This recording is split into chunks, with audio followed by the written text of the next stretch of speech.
Hi, my name is Hunter Mixon. I'm a project manager here at Motor Controls, Inc. Hi, my name is Jean-Claude. I am an application engineer here at Motor Controls, Inc. Right here behind us, we have one of our pump stations that's going to Ocala, Florida. What's interesting about this station is that it will connect to 4 separate pumps that are in the field that are connected by dog legs on an underground manifold. This station's interesting as well because it has a control panel, sits inside the shelter with a 84 by 84 by 18 inch control panel.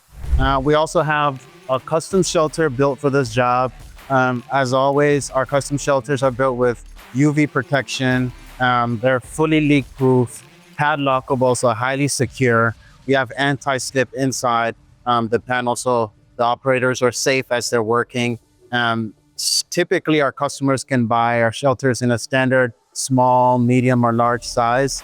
This job in particular, we built a special custom shelter just to show our wide range and be able to create custom products and standard products. Our elite engineering prowess affords us the wide latitude to create super custom stations as the one you see behind us. And our production team ensures that the quality is there before it goes out the door.